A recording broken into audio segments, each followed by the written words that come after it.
good.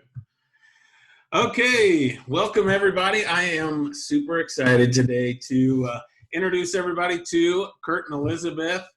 And Kurt and Elizabeth Phillips, I first met you guys probably a year ago, or first spoke with you about a year ago. Yeah. And I heard they were in private money and they were buy and hold investors. I thought, oh, that's interesting. That's pretty cool. And then I heard they homeschooled their kids and had coaching going on. I was like, wow, these are my people. This is awesome. So they are involved in a ton of things and have great insights. And so I'm really excited to have them here today. I know you're going to benefit from this discussion. So without any more, welcome, Kurt and Elizabeth. Appreciate you. Thanks, man. Appreciate it. Thanks for having us on. I'm excited. Well, good. So fill me in. You know, I've spoken with you off and on for the past year or so and have kind of heard what you've been doing recently, but fill me in on the beginning. How'd you get started, or where'd you first catch the bug for real estate?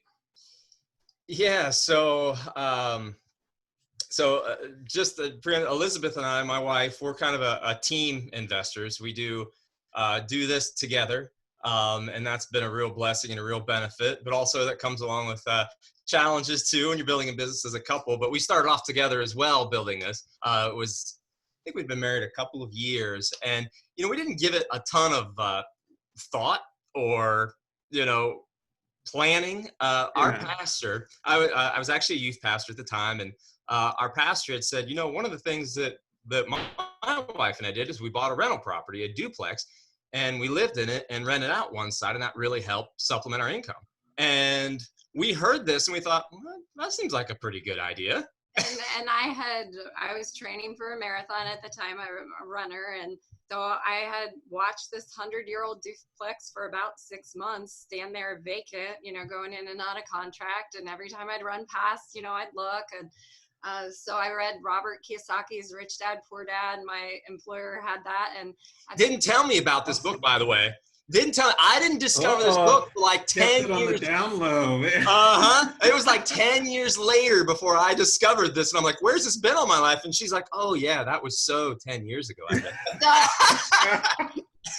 So I got my start in insurance and teaching at a small business college here in Fairfield County. So I taught at the business college, and I had my insurance certifications and all of these things. I was working with real estate investors at the time, a lot of them with their closings and coverages and claims. And I eventually moved up to be a claims adjuster. And so I was able to take that perspective and run some really rough numbers now, looking back, and say, hey, I think we should do this.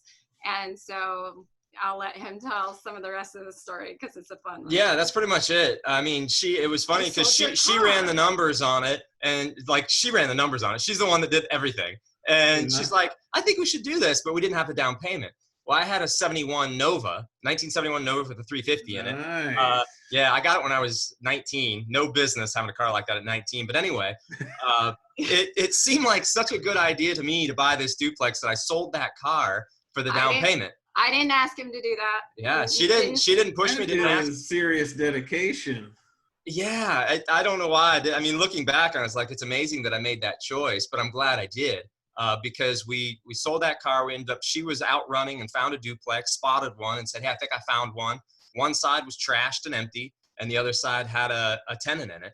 And so we ended up buying that thing and moving into half of it and lived there for 9 years. Temporarily. Temporarily for 9 years. Yeah. And that's how we learned to be a landlord, which was a challenge. I learned the hard way, made a lot of mistakes along the way. I imagine that's tough, being the landlord with the tenant living next door. I don't know. I've never done that, but that just seems like it would have some inherent headaches. It's a special kind of misery. It does. It is. I mean, I have so many. I mean, I know I let a guy go 3 months without paying rent, before we finally had him leave, which we didn't evict him or anything. He just finally left. like, which was amazing.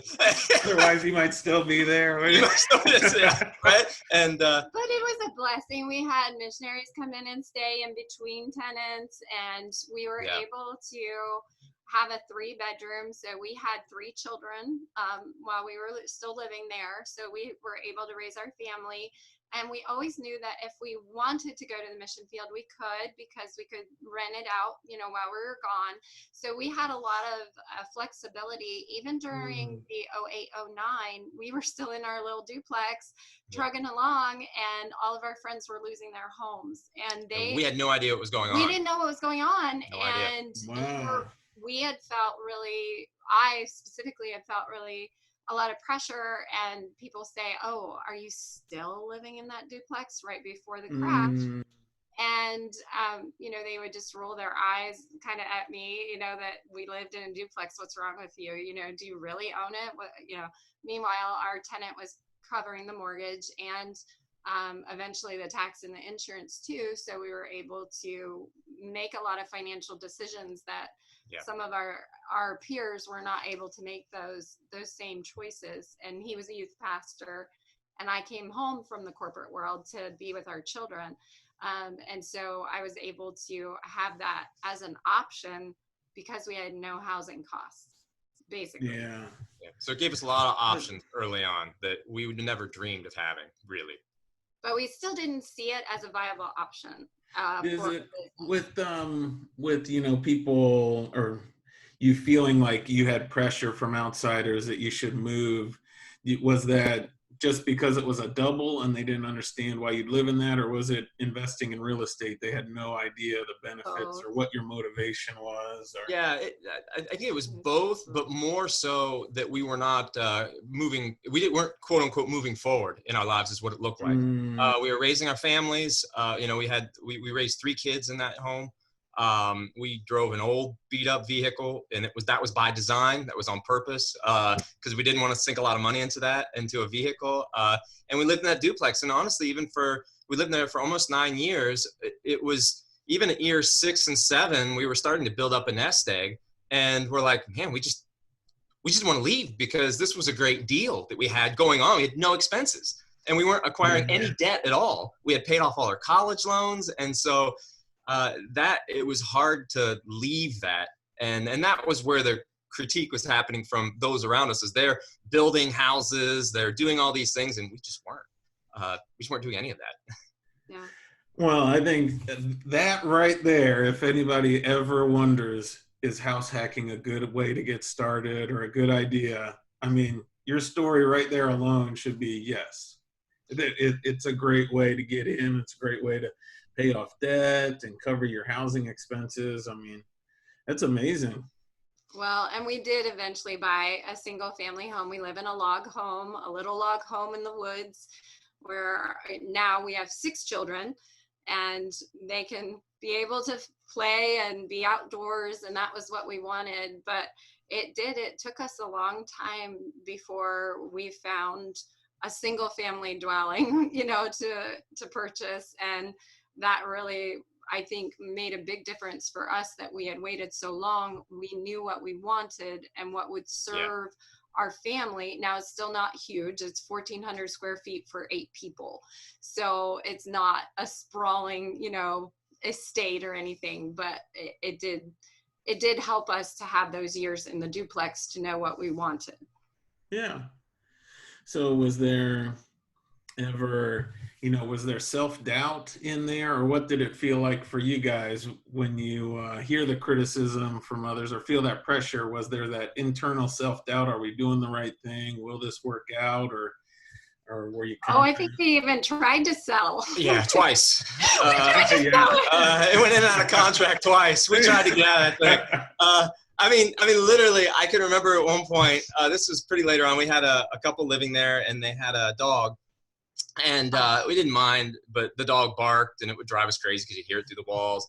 And we'd say, hey, you need to clean up the poop in the backyard. And of course they didn't.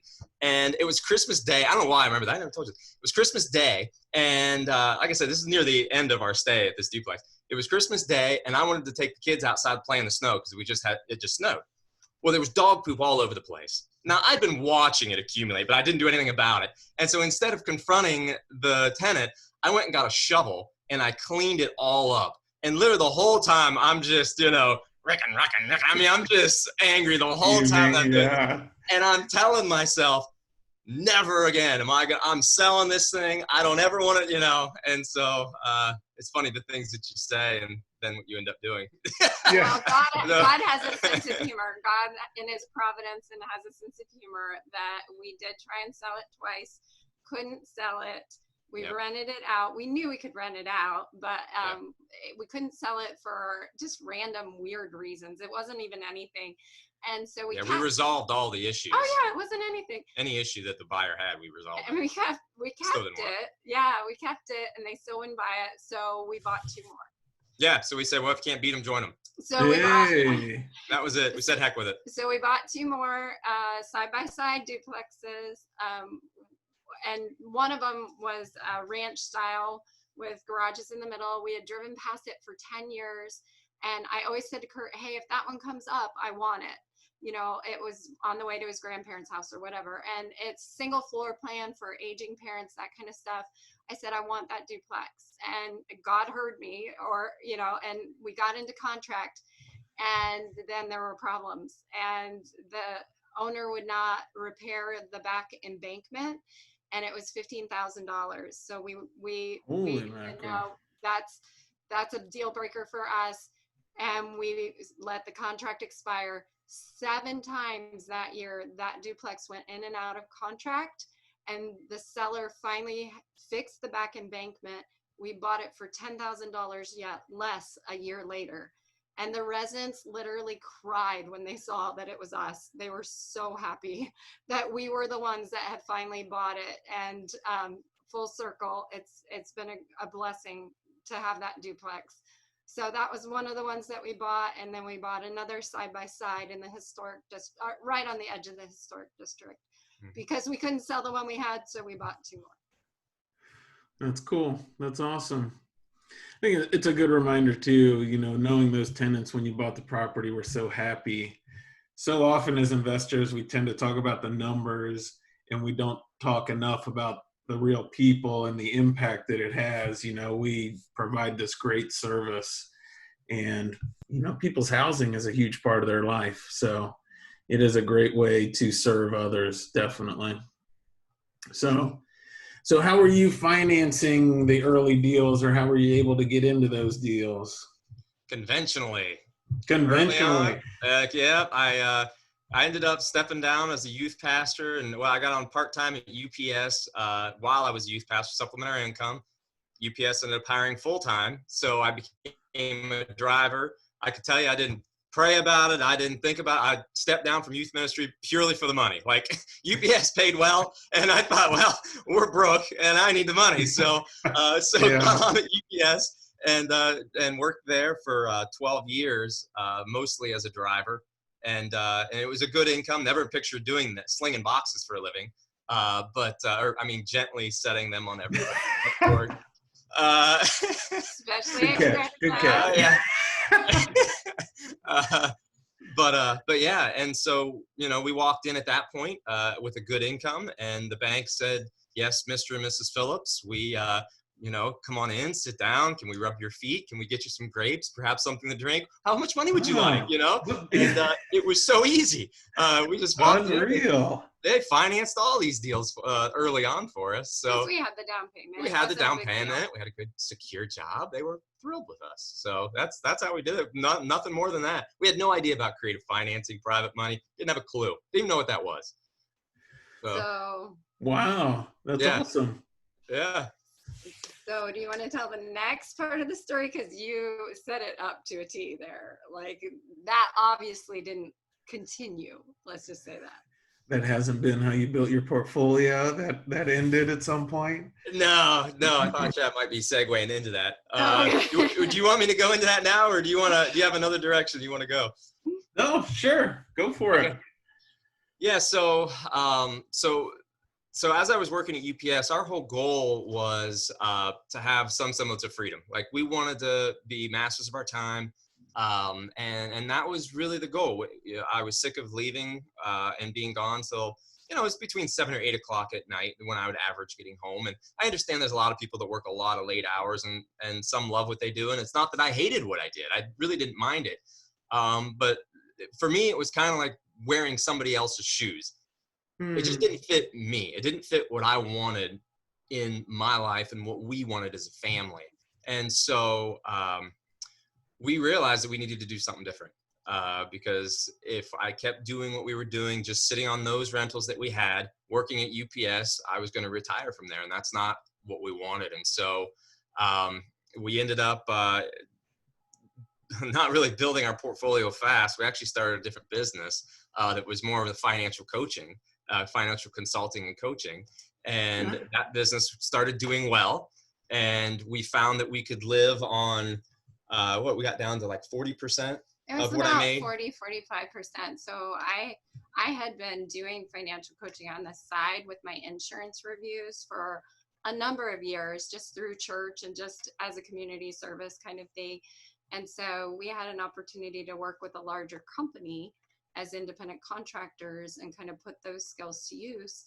And we were also practiced what we preached. Like, we didn't have any credit card debt or anything. Like, he calls me a professional tightwad, because I'm lovingly, yeah, I'm sure. Yeah. I'm like, there's a quarter in that peanut butter jar, scrape it out.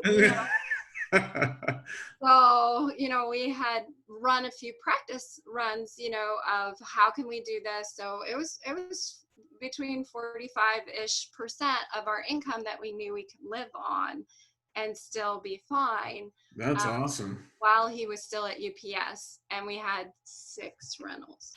Is that 6 right? units. 6 units. We only had 6 units. 6 stores. Wow.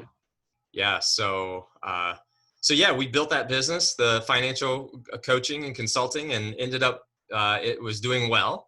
And we had just kind of reached our limit where we said, you know what, let's just take the leap.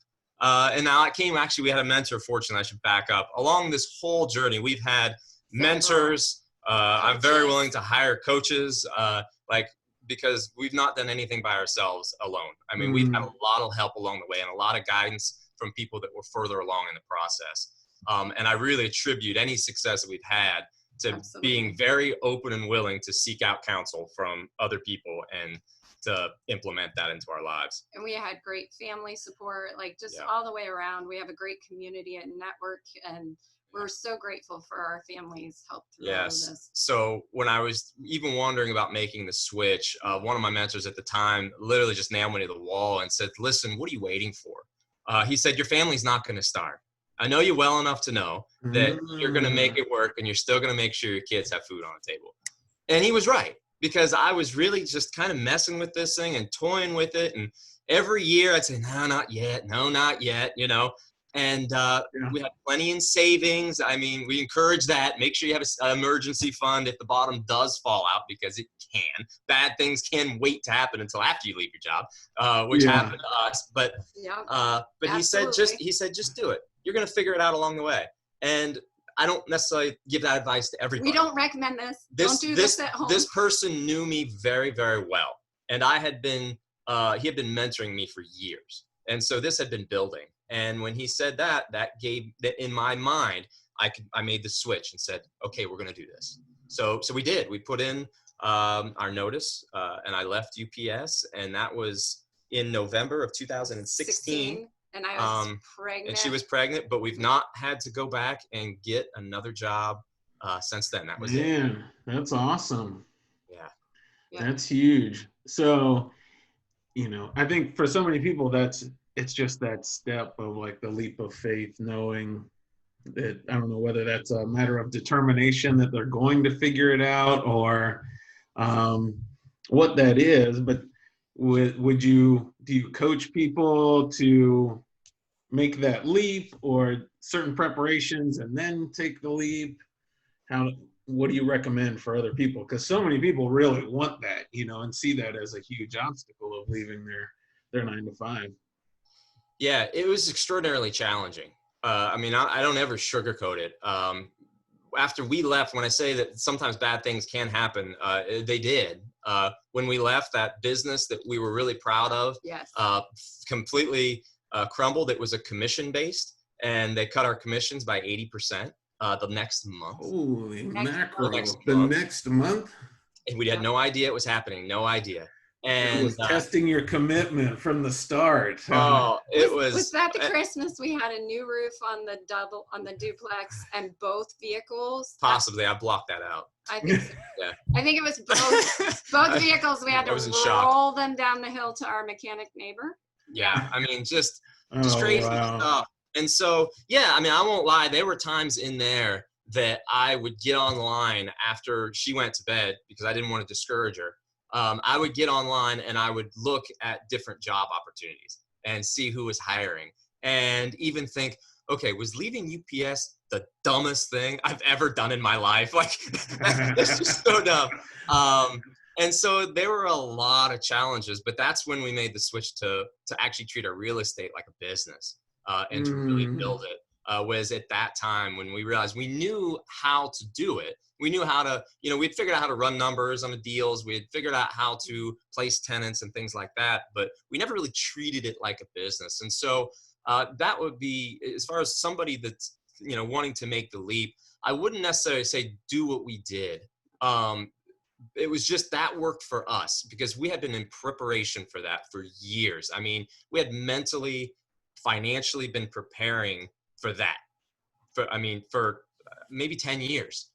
So it took a long time. It wasn't something we just did. And so I guess that would be my word of caution that somebody even hearing this say, well, Kurt and Elizabeth, the bottom fell out for them and look, they figured it out. Well, we had a lot of preparation. I mean, and we had a lot of help along the way. A lot of help, a lot of mentorship. And that's one of the things we do coach because Kurt, as a real estate investor, brings that side to our coaching of our private clients. And then my background as insurance and tax strategy and the professional bookkeeping side of the finances, professional financial coach in all of those areas.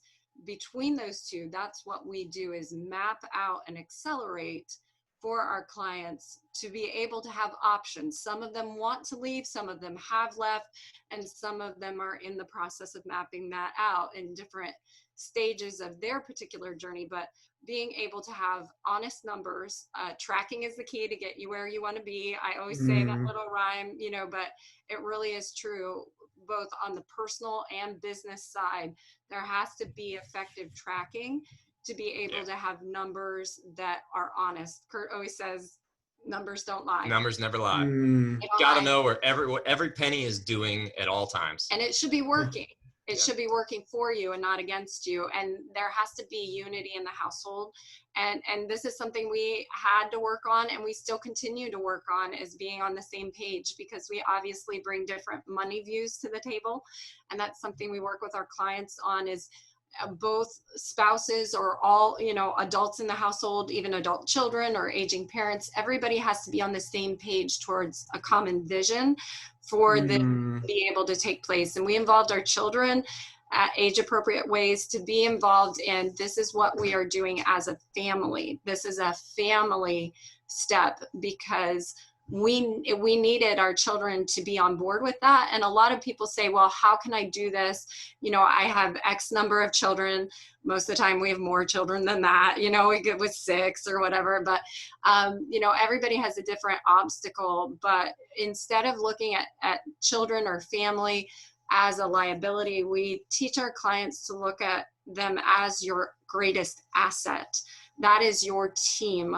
They are the people that you can rally around this vision. And we didn't do this in spite of our kids.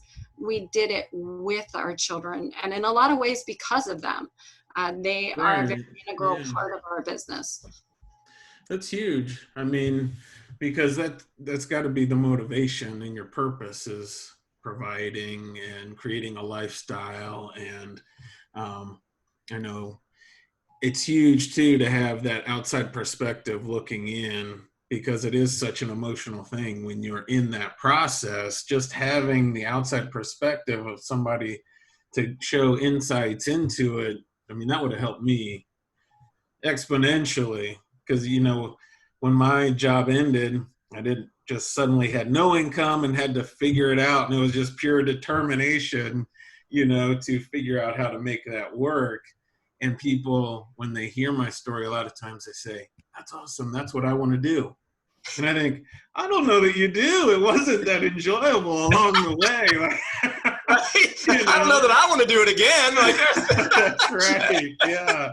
You know, I can't count the number of days I would come home one day and I'm like, Kara, this is awesome. It's all going to work out great. And the very next day, I'm done. We're selling it all. I can't do it.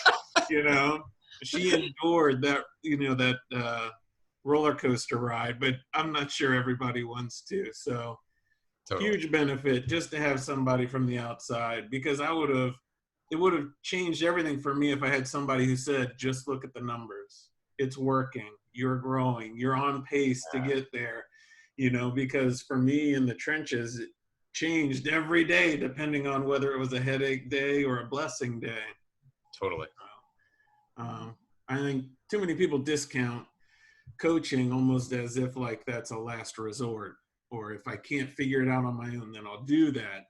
When Or in if they want reality, to coaching Google. is a great way to make a leap forward and just benefit from other people's experience. I mean, Yeah. it's a great opportunity. We wouldn't have made it, I don't think. I mean, I'd like to think that we would have, right? But we certainly wouldn't have been as quick in our real estate journey had we not hired a coach specifically for real estate. I mean, and that's one of the reasons that I decided to coach. Just, I mean, it's kind of something I do, and it's we enjoy it. We enjoy it. We like, do it. I want to see other. I want to see other people win. Like, Yeah. that's it. Because when we hired a coach for real estate, like I said, I didn't know other ways to do deals.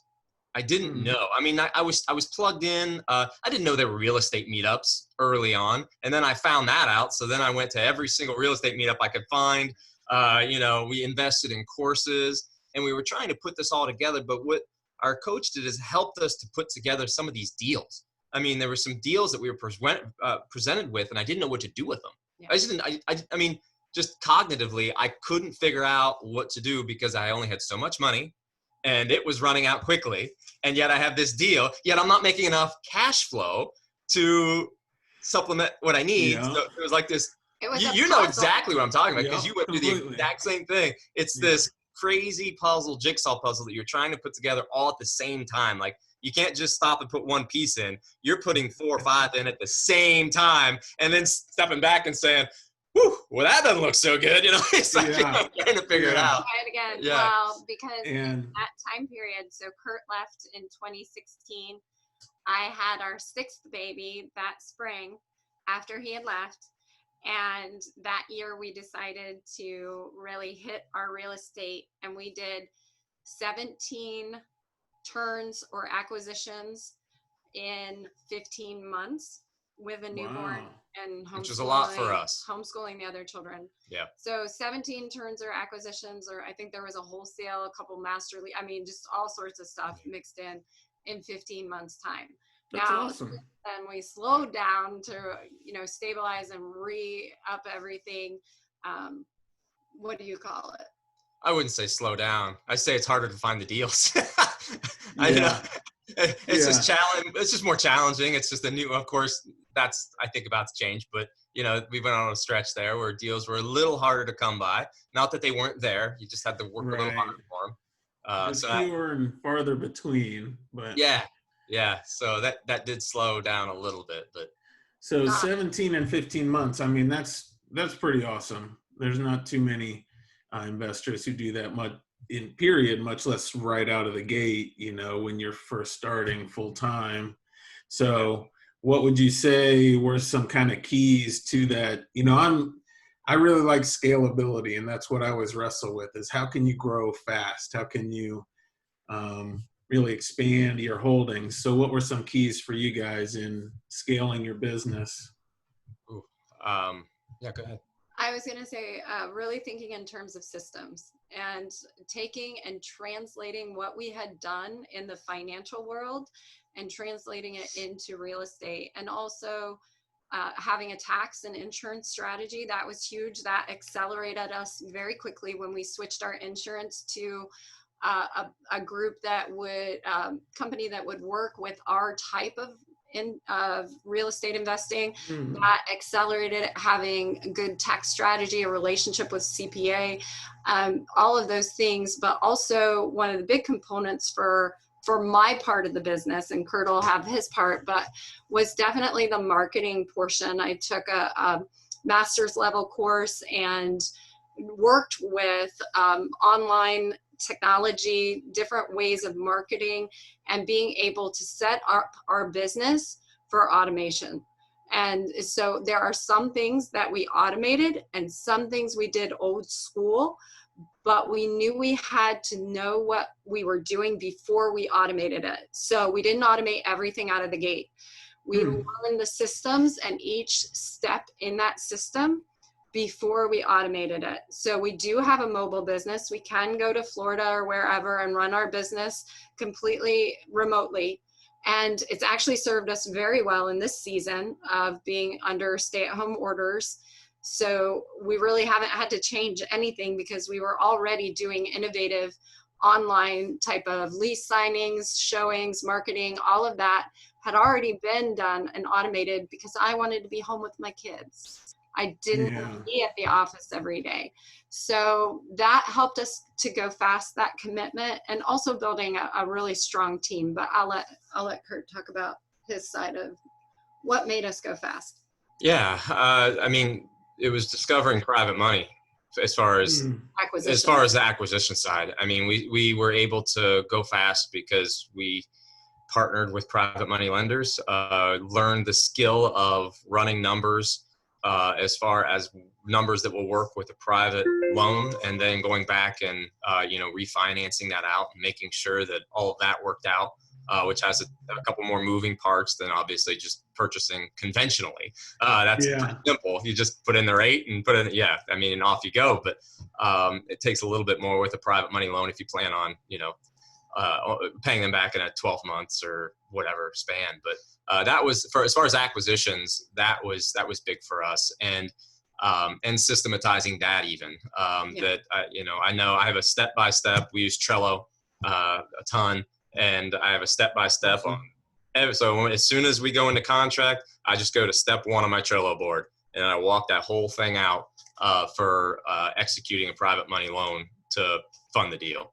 So that's been big on the acquisition side.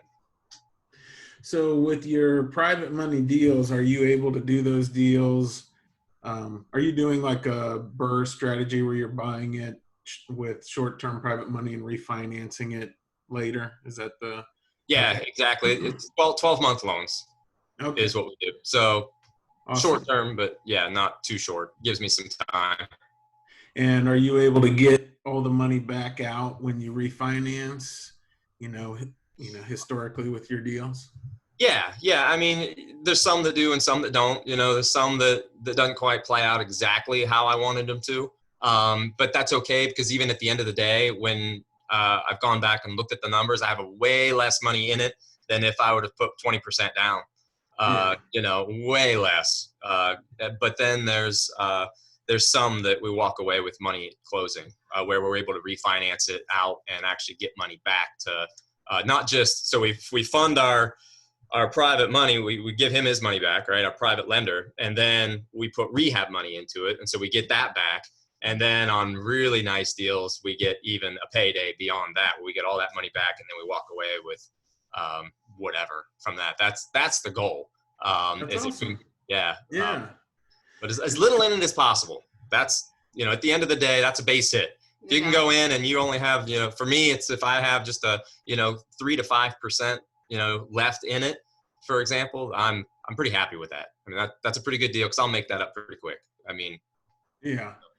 Well, I think so many investors, when they're trying to figure out how to do it and how to grow their business, that's the limiting factor they see is, well, I only have this much money. That's it. So I can only fund so many deals. Yes. When it's more a matter of learning how to fund deals and how to structure deals. Because when you learn the private money or the BRRRR technique and you learn how to pull your money back out, you don't need that much money to recycle through multiple deals. Yeah, I call it pocketing the 8 ball.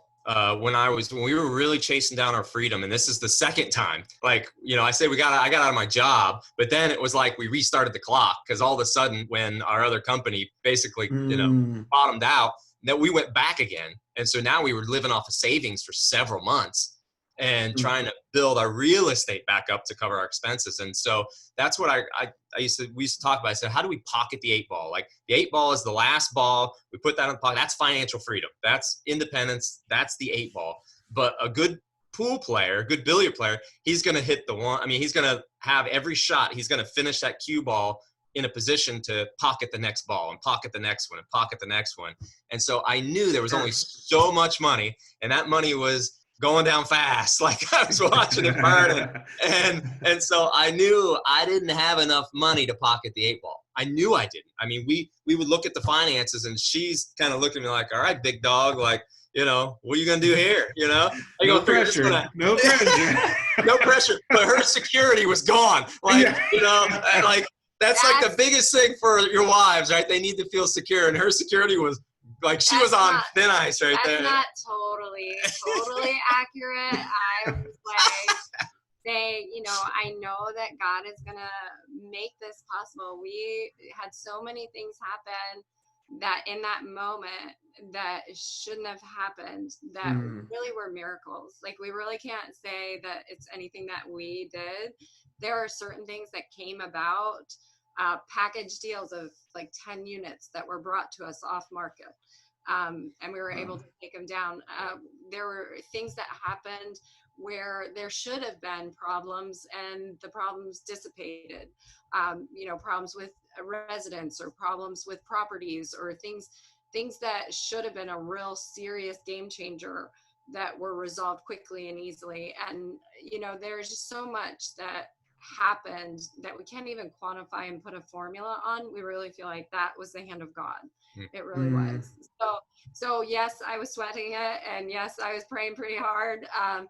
But we're very acutely aware that what we're doing in our community is something very important to us. We purchase properties that are a burden or an eyesore or a real scourge on a community, on a neighborhood. And do you want to talk just a little bit about that as we kind of wrap up, just your vision of that? Because I know that's really important to what we do. Sure. Yeah, our strategy has shifted since then. I mean, honestly, back then it was just about making money. There was no doubt that we had guidance and whatnot, but as far as a mission, my mission was, we have starving children in the Phillips household that need food. That was my mission. Like, right. Yeah. There's no way around that first stage, right, where you have to provide. Yeah. And they weren't starving. I'm just teasing, but still, we had to put food on the table. That was it, and so that's what we built before. But yeah, since then it's shifted, and we live in a community of about 43,000 people, and it's a tight knit community. It's relatively small. I'm born and raised here. Went to college elsewhere, but otherwise I've been here most of my life. And there's a lot of issues that are in the community with drugs and homelessness and things like that that are really taking its toll. And that's our heart now. And so we go in, and it's exciting. We're closing on a triplex on Friday that is in a nicer neighborhood, nicer for Lancaster, right? It's not. I mean, it's in a middle of the road, like a middle class neighborhood. But it literally has one family that has lived in their home for, 30 years that have been wanting to sell because of this property. We got another one that's an older couple that hasn't come out of their house in certain times fearful because of the drug activity from this house. And then we have another house that she invited us in when we told her we were thinking about buying it. And she invited us in, had us sit on her couch, told us everything. I mean, about the neighborhood and about everybody that she's known forever, and it was just really cool, because that's what we do now. We go in and we reclaim these things, and we make them alight again. I mean, we make them what they were designed to be by bringing quality residents. We fix the place up. It's not going to be a Taj Mahal. Obviously, we are investors. We're not going to get crazy on this thing, but it's going to be a nice place for people to live.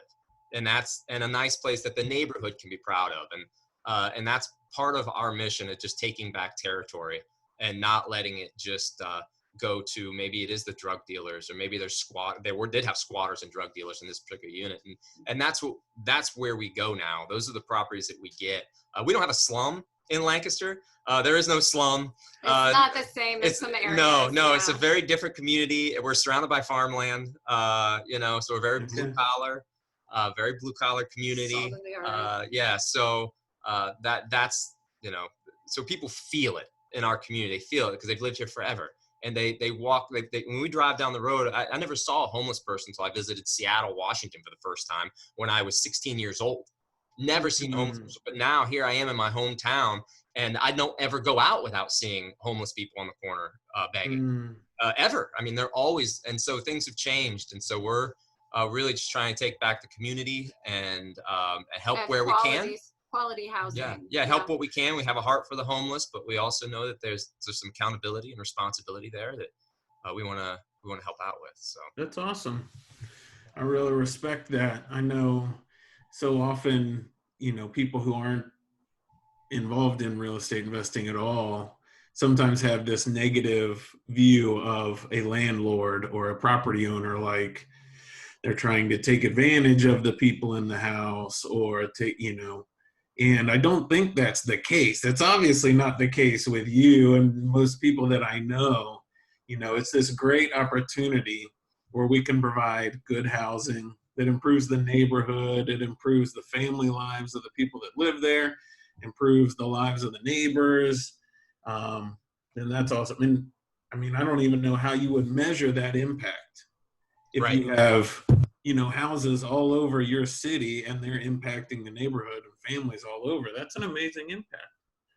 So yeah, that's the goal. I mean, that's the goal, and we'll see where it all leads, but it's exciting.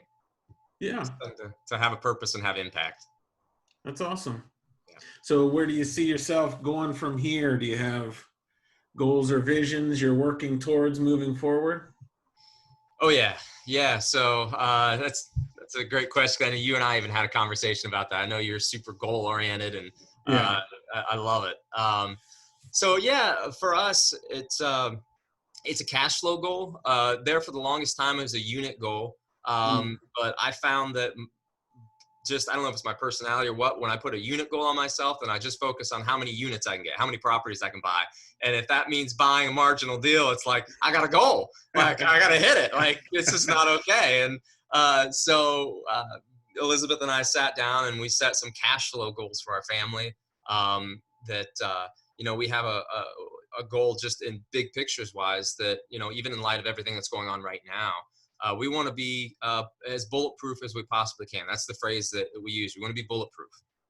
We want our portfolio, we want our business structure to be such that when something like this happens, you can't prepare for everything, but when something like this happens, we want to make sure that we're okay, our family is okay, and that we can even lend help where we can. And so that's really, when it comes to our goal, we want to continue to expand, continue to grow, continue to look for opportunities. And so goal-wise, it's to impact the community and to improve cash flow into our home. So do you want to add to that? And one of the other things that is a big goal of ours is to really equip and empower other investors to be able to have success as far as the cash flow goals that their household needs, but also we can't do everything in our community alone, or even in other communities. We coach actually across the country. We've coached from one coast to the other, because every community has its own unique challenges. And so we really have a heart and a vision to expand being able to serve other investors. We have some online resources that we have for our private clients that we're expanding those, and just teaching what we've learned along the way, the mistakes that we've made, so that other people can avoid those when trying to buy a drug house. There are some real potholes that you want to, we've got some fun. FYI, there will be problems. Some hard-learned lessons. I think my favorite was when they blocked off the street with ARs. That was a trip. So there's definitely some interesting things that happen along the way, and we want other investors to feel like they have tools and mentorship that we've been able to share too, with how we have a resident training program, equipping and looking at our residents. You know, the structure is, of course, an asset. When you purchase a property, a house, a multifamily, that is an asset. But the real asset is the resident who builds their life there, and that person is a real person. And we have a lot of residents who stay with us, typically long-term, 3 to 5 years, beyond the normal average of a resident. And they even move up and expand their family, you know, as we let them move, you know, between residences. And they stay with us because we have a completely unique way of working with our residents and valuing them as part of the team, and also equipping them with financial literacy, some different things that we do that are unique for our resident training program. So we take that very seriously and want to continue to expand that. We have some very fun, innovative ideas that we're testing and continuing to grow in that area, so that both other real estate investors and even our own residents have tools that they can use and improve their own families as well. Sure. That's great. So I know, you know, with your story, the kind of the risks that you've taken, the process you've gone through is kind of part of why you have this success story. But I think it's also a testimony to your faith throughout it, that you stayed true to it and continued when it was difficult, and when you didn't necessarily see the end and how it was going to work out, you just stayed true to it. So, and I would encourage anybody who is listening to this, if you are in a stage where you're not sure how to get through this period you're in, and you want some, you know, another perspective, you want somebody to look at your business or your situation from the outside in, to reach out to Kurt and Elizabeth and get that insight or that coaching to help you get where you want to be. So if anybody's interested in that, what's the best way for them to find out or reach out to you guys? They're welcome to email us at the email address is coaching@runningcreekco.com. They can also call our office line is 740-277-1485. So either way is totally fine. We have a website they can check out, which is www.runningcreekco.com. We also run a local real estate group, and we have a Facebook group called Profit with Real Estate. They can by all means join our Profit with Real Estate Facebook group, check out some of the resources we have there. So we have tons of ways that they're welcome to reach out to us, and yeah, we're happy to chat about it. Definitely. Awesome. Well, I know your real estate group, Profit with Real Estate, when I visited in January, and that was an awesome group of people, you know. Everybody was real interactive and willing to share, and people at all different levels in their investing careers. So yeah, it's been a lot of fun because we've been able to get some big time speakers in, like Chad Harris came and spoke. And no, that was amazing actually when you came and spoke. That was there's a huge favorites. impact. Yeah, awesome. People are still talking about it. They are. Moved everything online, of course. Everything is online for our networking. But yeah, so we'll have to get you back sometime. Yeah, absolutely. Anytime, gladly. Yeah, appreciate it. I enjoyed it. So for anybody in the Lancaster area or Columbus area, definitely look up the group, reach out, get connected. Yeah, love that. It's a great network. So, all right. Well, I really appreciate you guys coming on today and sharing your story and your insights. I know it's going to help a lot of people, and really appreciate you guys. Well, thanks, man. Thanks for having us on. Yeah, thank you. Yeah. Hopefully we'll have you on again another time. Would love that. Be happy to. All right. Sounds good. Thanks, guys. All right. See you.